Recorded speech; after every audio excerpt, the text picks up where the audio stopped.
focusing on uncovering tomorrow's secure and resilient MSPs. I've got a good team here to help guide us through those discussion points. So let's sort of set the scene here. So resilience, okay, for many of us, we know we've all had to be resilient over the years, bouncing back from when we get hit by a trial, or being able to make sure that our business can adapt quickly and easily to the things that we face. So we're going to bring some of those discussions to this panel here. Let's sort of set the scene. We'll get some introductions going. Just a quick introduction for myself again. Tim from Sophos. Sort of short 20 years in the industry. A lot of that's been around managed services, so that's been good for me to be able to see how that's changed. And just recalling my first job as an MSP, the director said to us, when you go and see a customer, take with you the understanding that as a managed service provider, we will provide everything they ask for. The answer is yes. We'll work it out afterwards. So we know that managed services have had to change over the years, and there's been a number of reasons for that. So let's sort of bring that discussion to this point here. But I'm going to ask from the room first of all. When we start talking about resilience, let's get a feel for it in the room, and then we'll bring those discussions to the table. So a lot of us have been involved in managed services, and we'll get to that introduction in a moment. A little show of hands. Come on, let's get that blood flowing a little bit, because we've got 40 minutes or so to go through here. Put your hands up for those of you that would identify yourselves as a managed service provider. Okay, let's keep those hands raised if you've been doing that for more than 5 years. More than 10 years? Okay, we've got some examples of resilience in the room then. Okay, and we'll go through that discussion now. So let's bring this discussion to the panel. I want to sort of start at the end here, if that's okay with you for the introduction. We'll bring it this way. We'll keep this first question sort of straight to the point. Just a quick introduction of yourself, the business that you represent, and what it is that sort of resilience from an MSP would look like to you, your sort of view of this discussion. Cheers, Tim. Ian Vickers, CEO of McLeod. Sorry, I was sat outside waiting to come in, so apologies for holding everybody up. But so we are a managed, security service provider. And what does resilience look like for us? So we're highly specialised business securing the cloud. And we started this journey back in 2014, so we've been at this for quite a while, and over the years, our capability has evolved similarly with the way the cloud has evolved. So it's exciting times because you look at what Microsoft and Amazon and Google are doing around security and investing in cybersecurity and digital resilience. It's a challenge to keep up, but one that is one that's exciting, and one that you can deep dive into, and hopefully you can help your clients build a more resilient environment around the cloud. Thank you. Hello, good morning. My name is Hinesh, and I'm a serving police officer. I am a detective inspector, and I manage the regional cybercrime unit for West Midlands.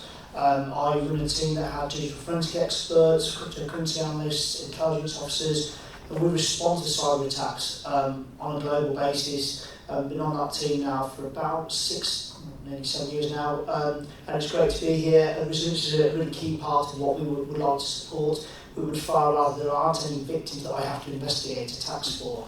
Hence why I'm here today, trying to speak to you all. I know you for a few years now, they're doing some fantastic work in that space. That's really why I'm here to talk about resilience aspects and what the real threats are that just out there. Hi, my name is Hylton. I work for Echo Group. I've been with them now for 3 or 4 years. Echo Group, as the name implies, is a group of companies. Characterise us as an MSP and an MSSP, depending on which entity within the group you're looking at. I've been in technical IT security for just on 20 years. So I imagine a lot of people have the focus on cyber information security for the last 10 years of that. Built some SOC teams and GRC consulting teams for MSSPs as well.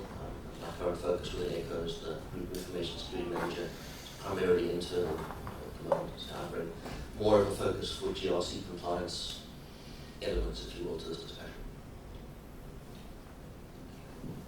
Thank you. Hello everybody, Daniel Wayne. Believe it or not, I'm actually approaching 30 years in the industry now. So yes, I've had a hard life. I'm sure it's what you're thinking. When I started, it was anything with a plug, and I think that phase has very much continued throughout as we've invented new solutions and problems over the last few decades. So, former MSP owner, and today I'm a mentor to MSPs and also assist with financial management and accounting, and looking forward to taking part in today's illustrious panel. So thank you. Thank you. So as you've seen there, quite a varied view on the discussion that we're able to bring to this panel, which is an exciting opportunity for us to understand it from many different angles. But when we start to look at the needs for MSPs to adapt and to change, let's try and bring this now to more of the sort of real world sort of scenario. So when we start to look at the need for tomorrow's MSPs to be secure, there's obviously things that we need to consider today. And there's many people that can stand up and show all of these statistics to say, oh, we're all doomed, we need to change everything now. But what's the real world sort of focus now? And this sort of opens up the questions to the full panel. Are these challenges that we're facing in any particular areas that you're seeing from your experiences? I'm going to start us off with that. Okay, I'll go first then. So I guess the thing I didn't mention in the introduction is by trade I'm a salesperson. So quite unique in the MSP industry, as most are typically founded by engineers who obviously approach the sales topic from a very logical engineering perspective. So as a salesperson by trade, really my advantage is that I'm not technical, so I can't get into the detail. I have to operate at a commercial level, and I think that's probably the key challenge for SMEs today, as much as it has been for many years, is finding ways to understand what the customers, the client's key issue is, understanding how to build the commercial picture for that, and ultimately find a need and then match a solution at the right price point. I'm sure we've got a range of different customer environments here, but my marketplace is predominantly the SME. So there are explicit budgets for cybersecurity. You've really got to carve out the need and build the budgets. And one point I'm particularly interested in is how we link the insurance with the solution. And so that was a particularly interesting point on your slide deck. So. Any more sort of challenges that we've seen? There was discussions that we had about perhaps some of the change in regulations that we're facing. Hinesh had some comments around that. What sort of challenges do you think that's going to be presented to? So, I mean, I think you've rightly pointed out that the MSP industry is exploding in the last few years, and rightfully so. People need these services, and it's absolutely crucial to the economy. But with that brings its own challenges, and we have seen many instances of MSPs themselves being targeted because of the data they hold on their clients. So the responsibility there, I think that adaptation from MSPs is really crucial. Secondly, if you look at the range of services now offered by MSPs or MSSPs, it's quite wide-ranging, and to stay on top of that and stay on top of the game is actually quite challenging itself. And I think it's probably fair to say that the range of MSPs and the quality of providers is also variable. And I think that's clearly where the UK government has a responsibility to make sure that there is a standard that people should meet. And I think that's maybe where regulation may come in the near future. That's kind of my view. So if you've got a view on that, yeah. So a bit like I guess. Daniel, being in the industry for a very long time, similarly not far off 30 years, just slightly behind. But I've seen, obviously everything evolve, and it is a journey everyone's on. But I was on the executive council for the CompTIA group in the UK, and one of the initiatives that we tried to drive into the MSP landscape was initially Cyber Essentials back in about 2017. 2018, and the pushback we got from the MSPs was incredible. Most of the MSPs were like, well, what do we want to know about cybersecurity for? That's not something that we do, or clearly not interested in. And we were quite surprised by the pushback, and I think over the many years there has been a natural pushback by service providers and MSPs to get on board with cybersecurity. And I think this is why the government, and not just the UK government, but European governments, are starting to push down on regulation and higher standards and better standards in the industry. If you were to have your boiler replaced, you want an accredited engineer to replace your boiler. There seems to be a lack of standards in the industry from an IT perspective, and that needs to be addressed. People need confidence if they're buying services from a provider that the engineers that are working on supporting them are accredited and trained on a regular basis. Yeah, good point there. I worked for an IT manager. He was also a gas certified engineer. We have to be diverse. But anyway, bringing that conversation just a little bit further, the sort of regulations, there's been a lot to identify now, managed service providers. Just going to read some of the facts and figures as to what the gov.co.uk Department for Science, Innovation and Technology, I'm sure that's abbreviated somehow, in February 24, they identified the UK MSP market as consisting of, here's the number we were trying to figure out, it's quite specific, 11,492 active providers in the UK alone. That's a staggering number of MSPs. So when we bring this to the real main street, as the sort of MSPs and what they're doing and what they're delivering, they then further gave us some information to identify that that's probably around 4% were known as large. That's a good category. There's 9% were medium, 28 are small, and 59 were micro. 59% classed as micro MSPs. So that's probably a much bigger approach there. And then identifying what they would class, it's split into two clear areas, and we'll continue this conversation next, is a relatively even split between dedicated or pure play MSPs. That's how they've sort of been categorising MSPs in this report. And that is that 53% of MSPs are focused primarily on managed services, and diversified MSPs would equate to 47%. So let's bring that around to how we can sort of discuss that a little bit further. Does being an MSP automatically mean that cyber is part of the offer? I think we alluded to that just briefly. And if it doesn't, and an MSP owner sort of sits there and goes, it's not for me, cyber's not the right option for me, well, what does that mean to that MSP? Are they done? Is it time to finish?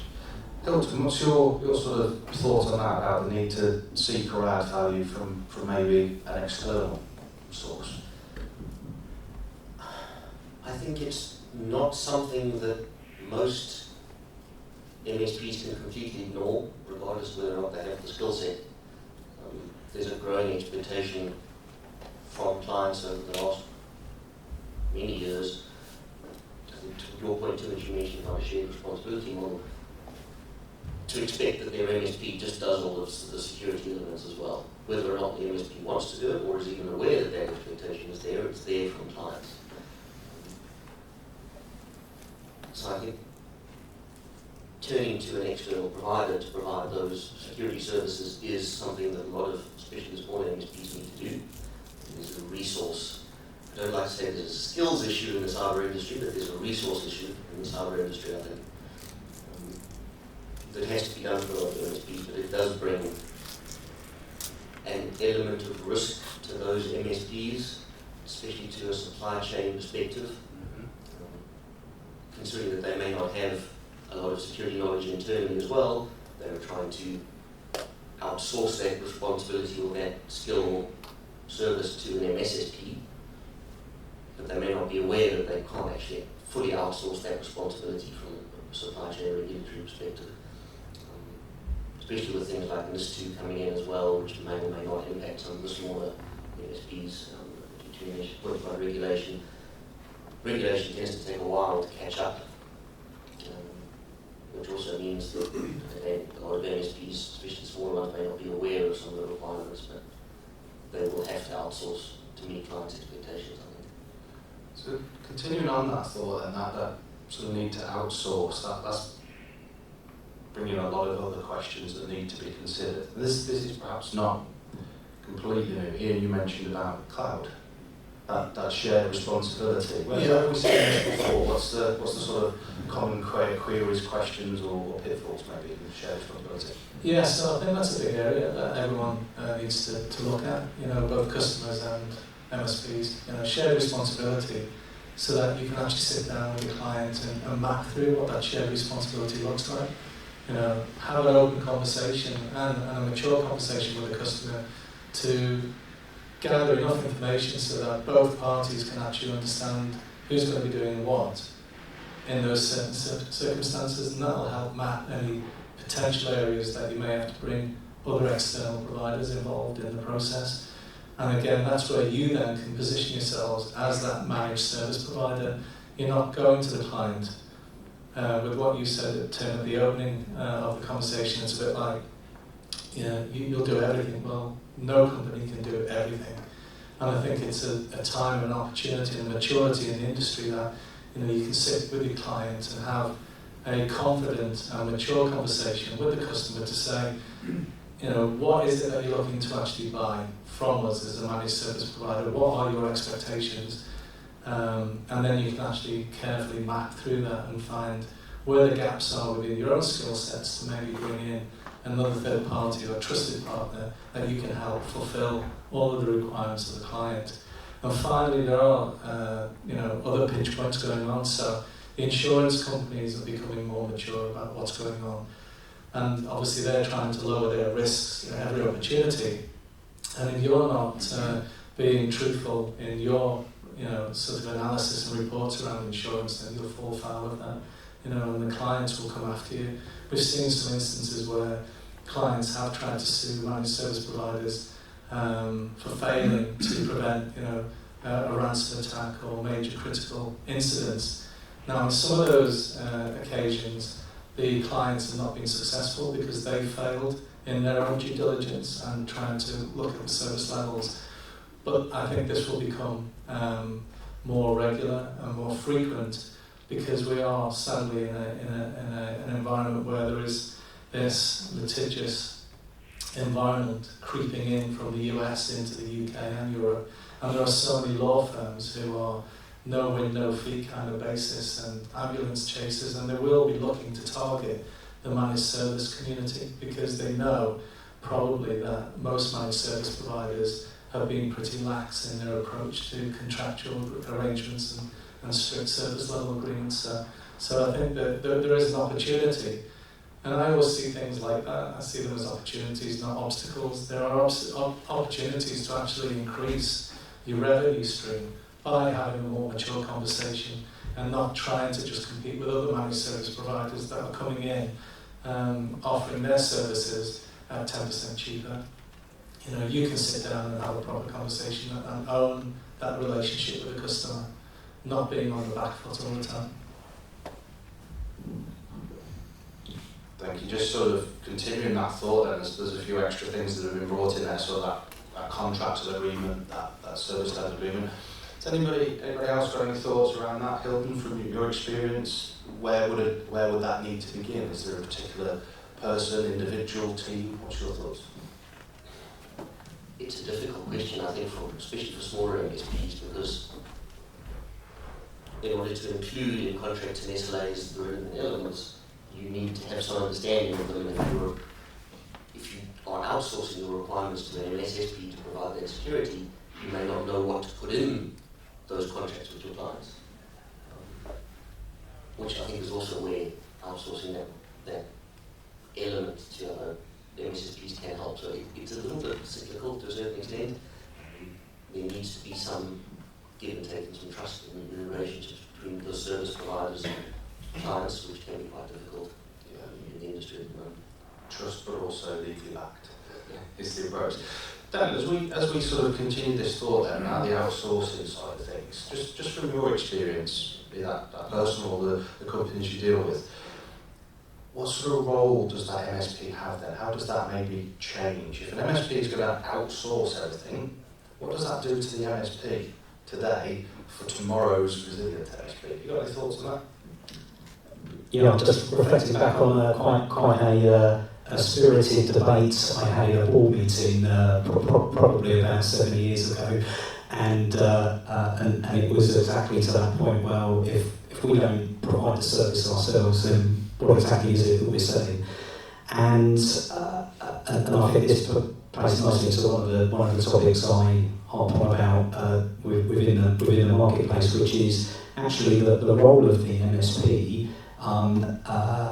And has been all the way through is really to be an educator, a guide, a mentor to their customers on IT topics. And some of those needs that are then surfaced and the solutions that are provided by the MSP, yes, some of them are delivered from their own team, but the management of that customer, the establishment of a strategy, which if you're a corporate or enterprise, you have a very formal, mature approach to that. If you're an SME, it tends to be a little bit more ad hoc and you know, very much underserved. But an SME also needs a strategy. They need a budget, and that's the role of the MSP is to basically educate, guide.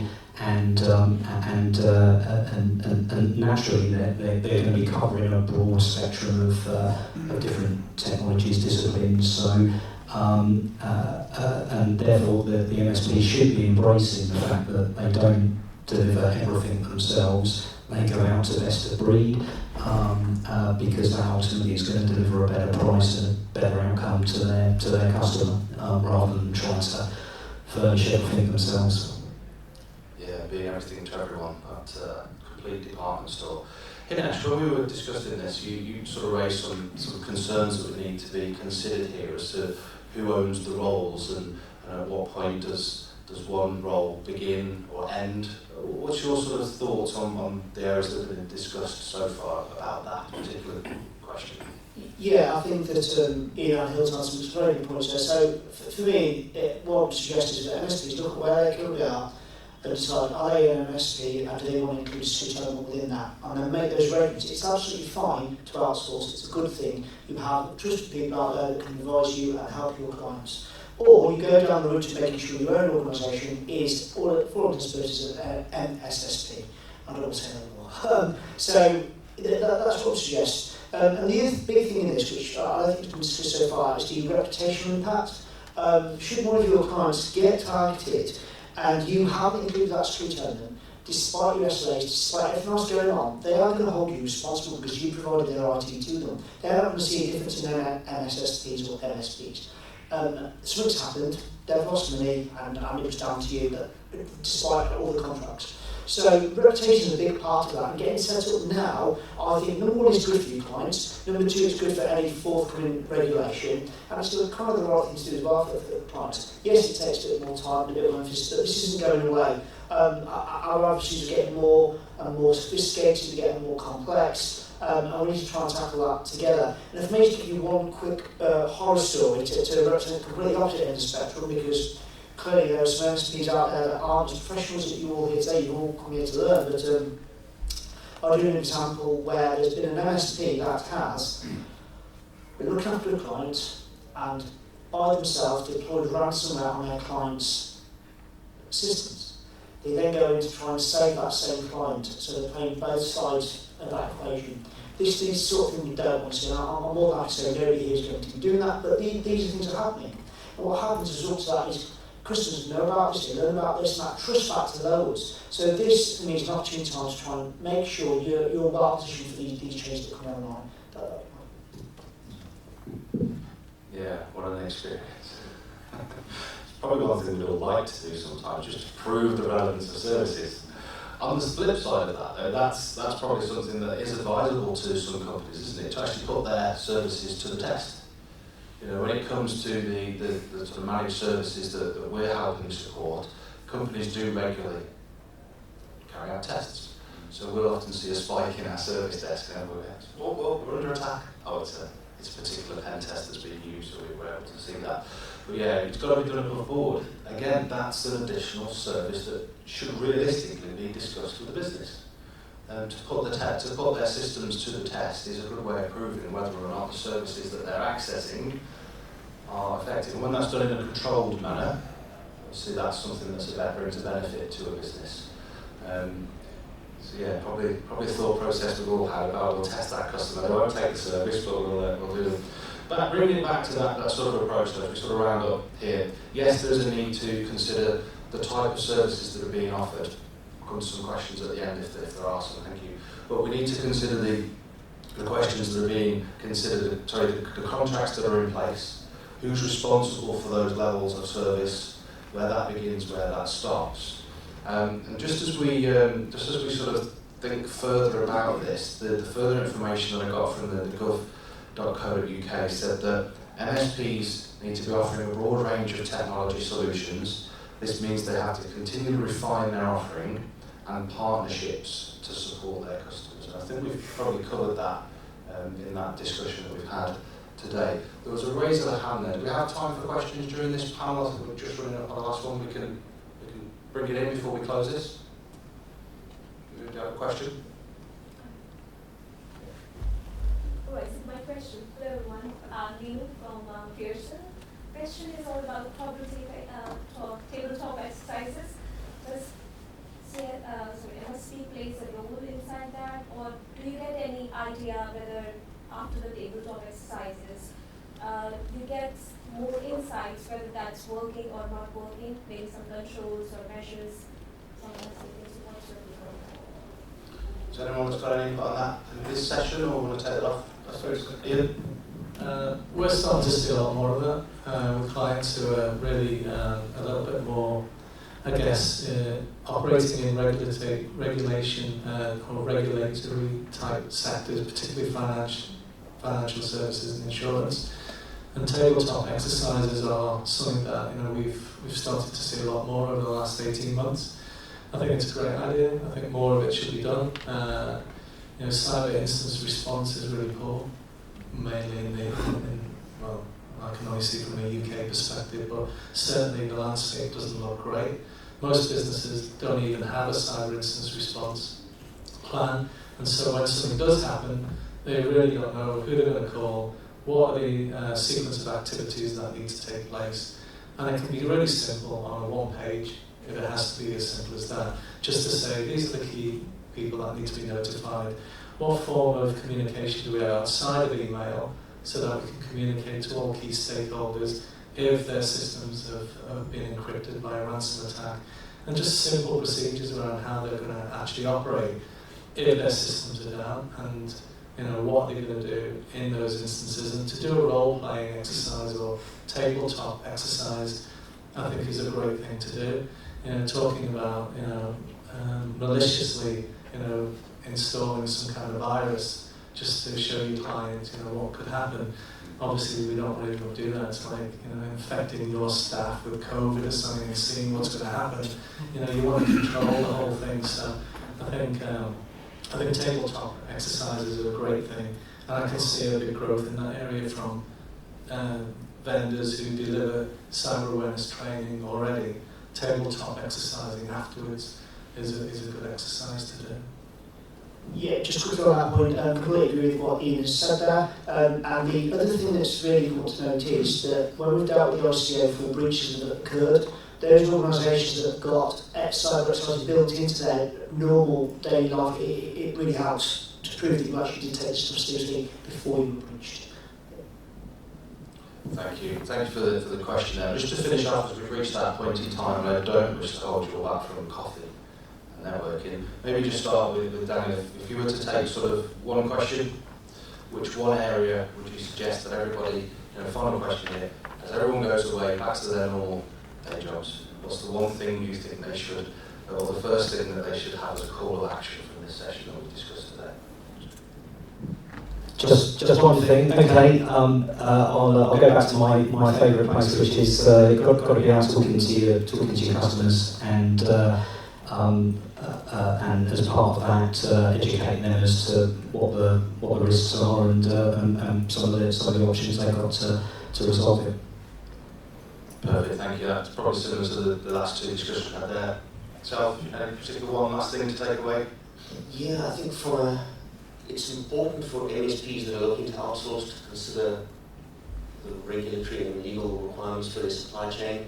You cannot outsource the responsibility to your clients just because you outsource a service. A lot of MSPs may not consider that. And I think it's very important to just be aware that when you're picking an MSSP as an outsourced partner, make sure you're doing your due diligence on the person or the company that you're going to put your reputational trust in, as well as potential legal trust in as well. Yeah, for me, my last thought would be evolution. That move towards embracing security and that part of your business, I think, is really important. MSPs are really good at going with the changing technology, go with the changing security as well. That would be my thought. I think standards. I think if you really want to be an MSP or a managed security service provider, I think as a bare minimum you should be Cyber Essentials Plus and ISO 27001. I think that just demonstrates back to your client that you have controls, processes, procedures in place, and you take it seriously and you understand what the threat landscape looks like. Thank you very much. Thank you to the panel for covering those questions. Obviously, good to be able to get some thoughts from the different views that we've got. So we've really discussed that, uncovering tomorrow's secure and resilient MSP, and ideally it's in this room, and it starts now. So any of those subjects that you wish to discuss in more detail, I know that most of us are around now for this coffee break, for networking and further discussion, and thank you for your attention.